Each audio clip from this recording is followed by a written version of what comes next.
شام ہو گئی نا، تب سیدہ آمنہ نے کہا اے ابا جان دیکھو تو صحیح ابھی تک میرے عبداللہ آئے کیوں نہیں ہیں؟ حرم شریف میں جائیں، وہاں جا کر کے پوچھیں، وہاں جا کر کے دیکھیں، کیونکہ جو بھی قافلہ باہر سے آتا تھا وہ سب سے پہلے حرم شریف میں آیا کرتا تھا۔ حضرت عبد المطلب جاتے ہیں، جانے کے بعد وہیں کھڑے ہو جاتے ہیں، قافلے تو آ رہے ہیں لیکن عبداللہ نہیں آ رہے ہیں، قافلے پہ قافلہ آ رہا ہے، عبداللہ کی کوئی خبر نہیں آ رہی ہے۔ اچانک حضرت عبداللہ کی نظر، حضرت عبد المطلب کی نظر ایک بندے پہ پڑی جو دوڑ کے آ رہا تھا۔ وہ قریب آتا ہے اور پوچھتا ہے کہ عبد المطلب نام تمہارا ہے؟ ہاں میرا نام عبد المطلب ہے۔ کہتا ہے عبد المطلب صبر کا دامن مت چھوڑنا، صبر کا دامن مت چھوڑنا، یاد رکھو تمہارا بیٹا جو سفر کے لیے گیا تھا، تجارت کے لیے گیا تھا، پلٹ کے آ رہا تھا، راستے میں بیمار ہوا، انتقال ہوا، ہم دفن کر کے آ رہے ہیں۔ حضرت عبد المطلب نے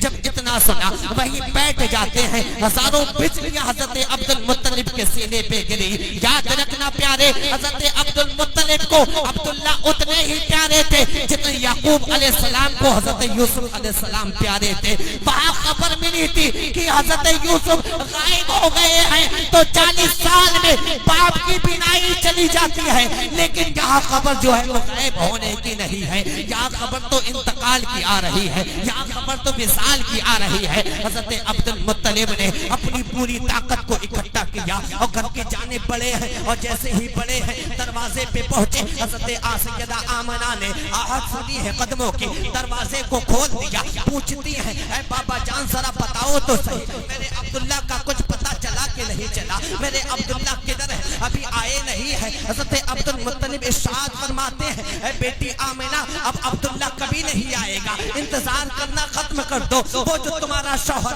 گیا تھا تجارت کرنے کے لیے، راستے میں انتقال ہو گیا اور لوگوں نے دفن کر دیا ہے۔ سیدہ آمنہ نے اتنا سنا ہے، پیٹ پہ ہاتھ رکھا ہے، نگاہوں کو اوپر اٹھایا ہے، اٹھانے کے بعد کہتی ہے اے میرے مولا ابھی میرے بیٹے نے دنیا میں قدم نہ رکھا کہ تو نے پیدا ہونے سے پہلے میرے بیٹے کو یتیم بنا دیا ہے، اے مالک و مولا اب میرے بیٹے پر کس کا سہارا ہوگا؟ آواز آتی ہے اے آمنہ تو ہمارے محبوب کے سہارے کی بات کرتی ہے، اس کے اوپر کسی کا احسان نہیں، اس پر کسی کا سہارا نہیں، بلکہ جو تیری گود میں ہم بیٹا دینے والے ہیں وہ پوری کائنات کا سہارا بنا کر پیدا فرما۔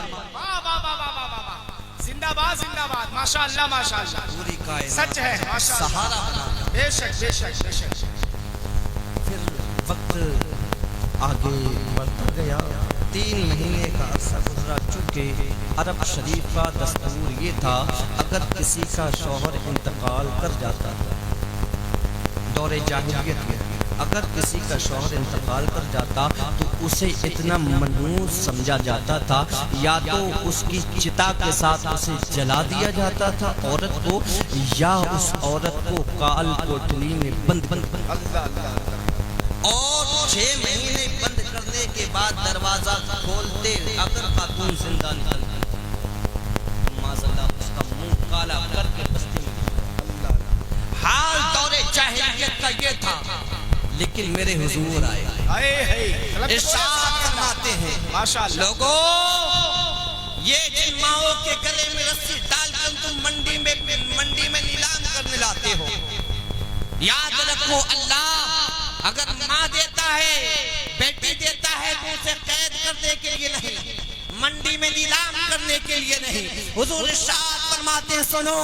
جنت 7 آسمانوں کے اوپر سدرۃ المنتہا کے قریب تھی، میں نے اسے کھینچ کے لا کر کے ماں کے قدموں کے نیچے رکھ دیا۔ ارشاد فرمایا یاد رکھنا جنت اسی کو ملے گی جس سے اس کے ماں باپ راضی ہوں گے۔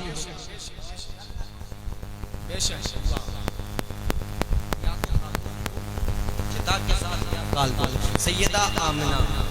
حضرت عبداللہ کا انتقال ہو گیا، چونکہ سیدہ آمنہ بڑی نیک سیدت تھی تو وقت اس دور میں پھر سوگ منایا جاتا، کیا کیا جاتا تھا؟ سوگ غم منایا جاتا، سوگ منایا جاتا تھا۔ سوگ میں یہ شامل تھا